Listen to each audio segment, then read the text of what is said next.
This is my official announcement to let you guys know that I'm interested in creating a DApp on the EOS platform. Now, this is a project that I've been kind of tinkering and thinking for a while, and it's way beyond my capability, way beyond the scope and scale of what I can ever do alone. And I need the support of the community who would align with this vision and come together, let me know, and I'll kind of do the best I can to kind of put the team together, along with my team that I have overseas, and set up on a project board. It'll be centralized, but eventually move to decentralized, and then also kind of be able to paint the story of what I'm about to say. So I'm gonna do a series of videos, and then I'm gonna have a writer kind of bring all that down into a script, and then we create a story animated version to kind of better explain it in a sense. So here is my overall plan, and then this is not the complete plan, but I'll add more to it as I think of it, as I comments from you guys on how to make this better. But it's just the gist of it. Okay. So I've been, learning about money, right? So what is money? I don't know what that is, but eventually I realized that hey, all money is a debt, and there is no really other way to get around it. I know the gold system, if it worked, we would have stayed on it, but gold didn't work to grow an economy, so that's why it failed. And we went into fiat, and that failed too. And I think it's all because of the fundamental backing of the monetary system by things. So I was thinking that if we created a cryptocurrency, I'm just gonna dub it right now, Freedom Coin. Because backed by work, right? So how is it backed by work? Well, Bitcoin's backed by work of the miners, right? But I'm talking about backed by work of actual people, our time and our freedom. In a sense, we'll start with a staffing company. Okay, now let's go back up a little bit. Now, the person that actually goes and mines the gold in the mountains or whatever, they put work in, and then they produce this metal, and then say, hey, there's value in it because I put the work into it, and this is what I can transfer, which is a piece of metal. Now, let's say this other guy who also puts the work in and builds a house. Well, where's the money in the house, right? Well, the house is the work put into it. He chopped down a tree, he fabricated some nails, and he built the house. But the house, in a sense, can do work to provide a service or shelter for someone else who might need it. So then that work is producing an asset that produces income. So then he can charge someone else that says, hey, I need something to, keep me warm. They go, great, the house will work for you and shelter you, in a sense, producing an asset. So with those two concepts, you think about gold, unless gold says, hey, I'm willing to be a pillow for you, and I'll, somehow you could rent the gold, and you could lay your head on the gold piece, then yeah, maybe. But other than that, it's just a piece of metal that produces no income because it's just a piece of metal that doesn't do anything or provide any valuable goods or services to somebody. Now, you could probably argue that, hey, I could probably make jewelry and sell it, but once you sell it, you sold the house, it's gone. You can't really rent out the gold or have the gold provide a valuable service. Okay. So let's say we now have a system backed by work instead of backing by gold, which back in the day they put gold in the vault, and then the bank wrote IOU that says, hey, this is worth so much gold, you can go to the bank and get any time, right? But then they started inflating it by printing more IOUs than there is actual gold. All right. And back in the day, like, how do you store valuable work? Like, if I did some programming work, how can I store that in the bank? You can't, right? But now, what if we had a system to then, we have a thing called Hubstaff, which we track our team from overseas with screenshots and time that they logged in, doing valuable work that's also logged, and basically it's an archive or a recording office of actual time worked, put into the vault. Okay. And then the vault would write out an IOU that says, hey, you owe the company now owes you because you worked for the company and you built a logo for them, which is the Freedom Coin. And you built the logo, so you provide a valuable service. So you now own a piece of that house, you call it, or that business, or that thing. that the company is indebted to the people instead of the people being indebted to the government for whatever, printing money and taxes and all that stuff, right? So think about this. Now let's go back to the house analogy. So I built a house. I put my work in. That house is now indebted to me because it owes me work.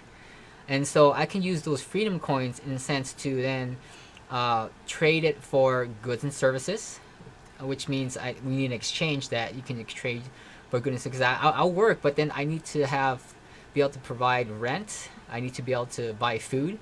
I need to buy things and services to provide. Now, if I don't use it all, I can use those coins to then hire other people. So I can go back to that company, right, which is the staffing company, and say, hey, you know what, I need someone to help me with my taxes. Well, great. Well, the company would then charge me the freedom coin, which, you know, in a sense, paying back, providing me work back to me because I put work in. Now I'm getting work back out by someone else on the other line that says, hey, you know what, I have a CPA, whatever, and I can help you with preparing your taxes. You know, or maybe that's a bad example. Maybe cleaning your house or something like that. But it has to be something digital for now until we expand out to more actual physical things where we can track. So let's say maybe another better example would be some programming. It'll probably be writing. I need someone to write me an article, right? So I did some programming work. Great. I need someone to write me an article. And then I can go back to the staffing company, which in a sense was indebted to me. Say, hey, I want to pay for someone that can write me an article. So it's great. I will give you article services for, you know, this amount of coin plus, you know, 10% for profit to goes back in the company, right? For setting up this deal together. So then the guy behind says, hey, you know, all right, cool. I have someone that's a writer. He writes an article for me. Great. So now the debt's kind of canceled, but the company now earns 10%. So in a sense, the other guy has to work 2 hours, and he'll get 90 cents back or whatever it is. So because $1.10, right? So he'll get some money back. So he has to work more in order to earn other goods and services, or actually in this case, services only, in there.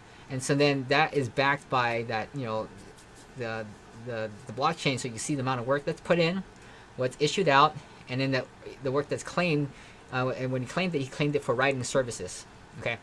Now that's just the basic part of, in a sense, instead of putting away corn and gold in the vault and writing IU, it's now putting a valuable human work into the system, and then be able to extract human work back out with another type of service. Okay. Now we have, you know, when times are bad in the economy, people want jobs, and there's no jobs to be, you know, and no one is able to pay for jobs because the monetary is crashing, whatever it is, right?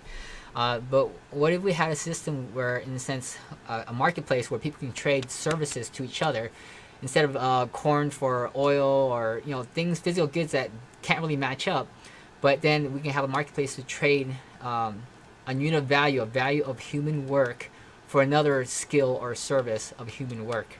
Okay, but that not central, again, that's a bad word, but that coin, that the blockchain will be able to then issue debt to that, and so the more coins you hold and the more profits that the staffing company makes would then kick off dividends at the end of the month or whatever the term is to the token holders of freedom coins.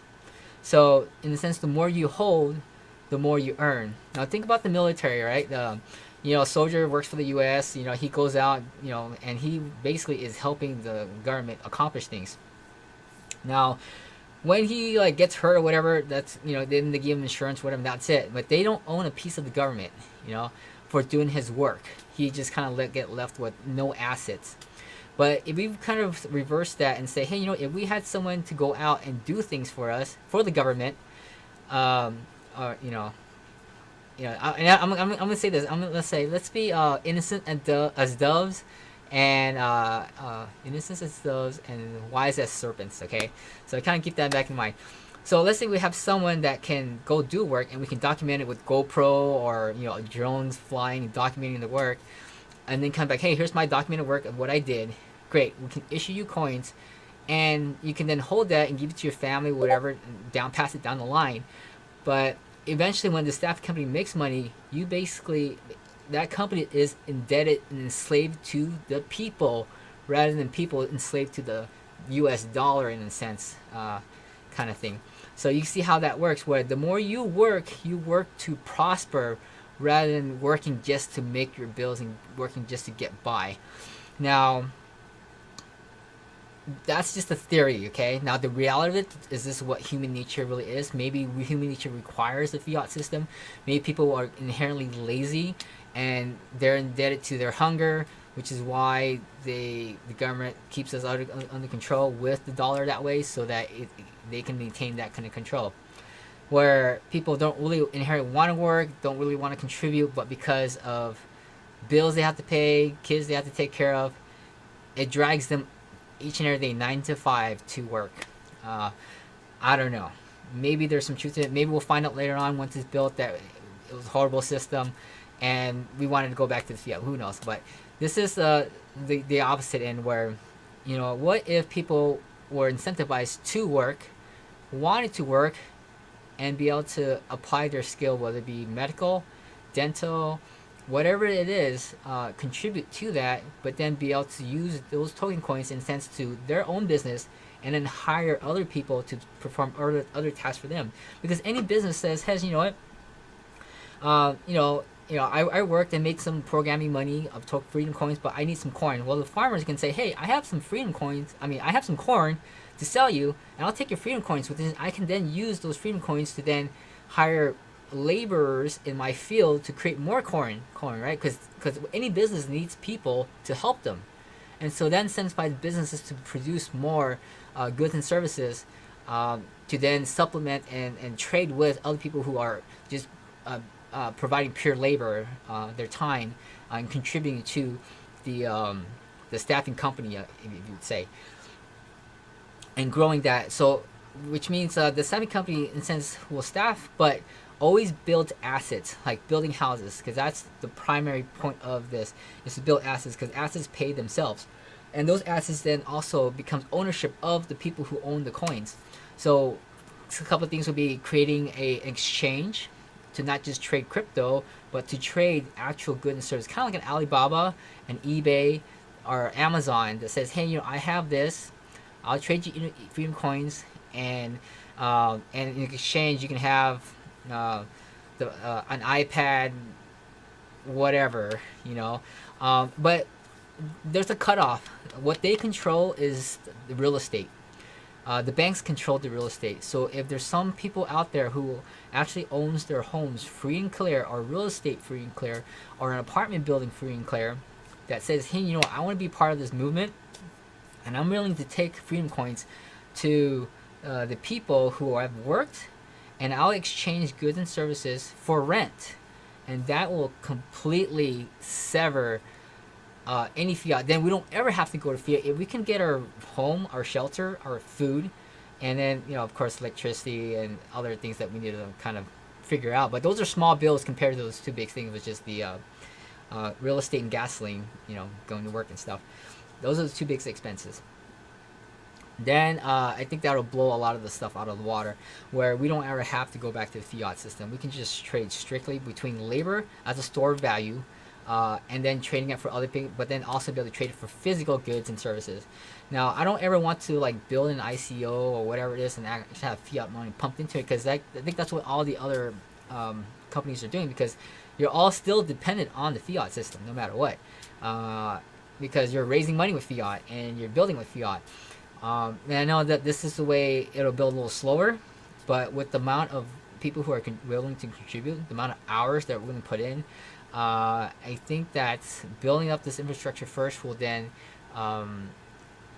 would really kick it off. I think instead of putting fiat money and buying it all up, like being a whale and all that stuff, what people can do is then organize projects and teams that can contribute to building this exchange, building an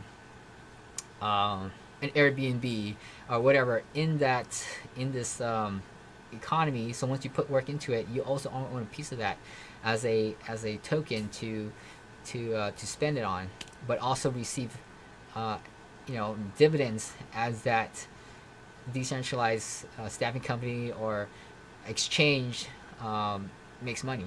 Okay, so if there's like if we created an exchange to trade that the Freedom Coins, which is essential. Without that piece, holding Freedom Coins doesn't make sense if you can't sell it, if you can't exchange it for goods and services. So that's key. I think that's it. That's the next project that we need to have, to set that up and then set that up all at once in order for that to work out. But also we need auditors, people who can then look and say, hey, you know what, I'm a project, set up this project, and be able to do RFQs, like request for proposals. I want to submit a project and then fund it through Freedom Coins, saying, hey, I want to contribute to this and create this awesome, great. Well, I have a staffing company back here with programmers. You know, then in a sense we're creating more Freedom Coins through being indebted to the workers who are working for that project. Okay. And then if you really need to exchange it back to Bitcoin or whatever, then there's someone that has, hey, I have some Freedom Coins, someone else has Bitcoins or whatever, and I'm willing to trade my Bitcoins for Freedom Coins, great. Then you can switch it up to fiat. But that'll happen at the exchange, but not at the archive level, because it does have the ability to inflate and print money, but governed by the blockchain, so that bankers don't, that's the whole problem, because we trusted the banks, but the banks inflated it in secret. But this is now open, as open source as it can be, with auditors and voters and stakeholders or whatever it is, and we're gonna have to set up those governing systems on how to govern this project and how to release coins as we verify actual productive work, not just someone sitting there running the time clock and not doing any useful work. So we'll have to vote and knock those and filter out lazy workers or workers who are just trying to fraud the system. So we need to have put some fraud systems in place, checks and balances in place, in order to uphold this trust system. And it's going to be very human based, you call it. You can't really say you guys put a team together and totally like, hey, let me just do some fake work, and this guy he's also in there, he kind of start defrauding the system, start improving all my work. We need to have some kind of system. I don't know the details behind on how that's set up yet. Maybe some point on how much coins you've earned allows you to stake that, or I'm not sure. But because of that, what's great is because gold is limited but doesn't work because you can't grow an economy.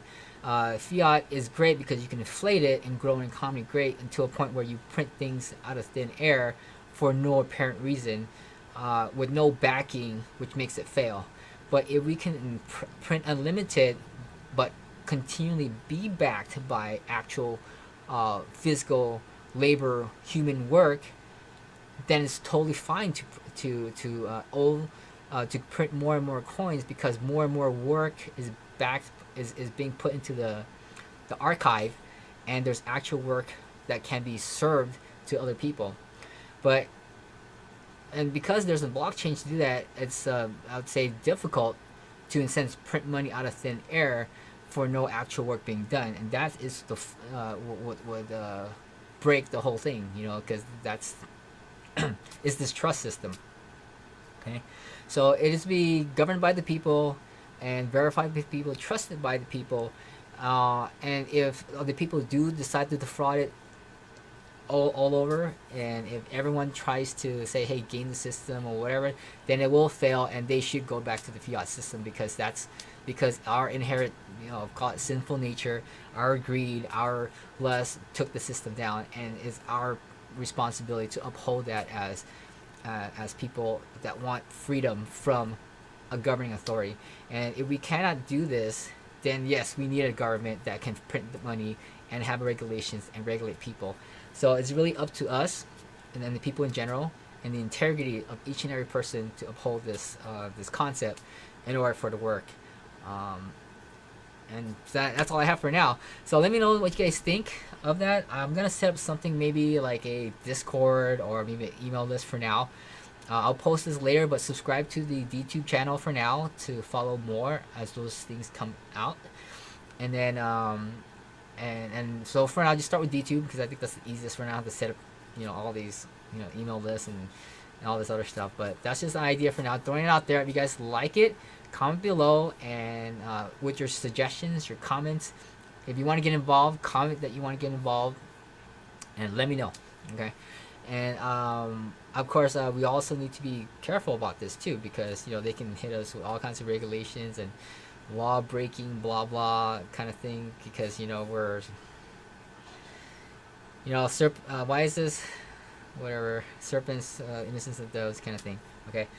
um, and basically there's no dollars. It's basically a barter system, you think about it, but it's a barter system for services, but then with the ability to then transform those bartering services, instead of services, but into an intermediary freedom coin that can be traded for any kind of services. Okay. And we'll keep it there for now, and then until we want physical goods and services, well then, once the exchange is ready, then we'll go from there. So it's just very innocent, very initial phase of it all, and I think that's all I have for now. So while this is up there, comment, let me know. I'll be watching, but I'll be working for working on the auto tuner that I've been working on lately. So I've kind of been busy with that, but I just want to put this out there just to get you guys thinking. And yeah, I think that's it. All right, let me just stop now. I'll add some more background stories behind all how I got this idea and my story behind it. Okay, talk to you later. Bye.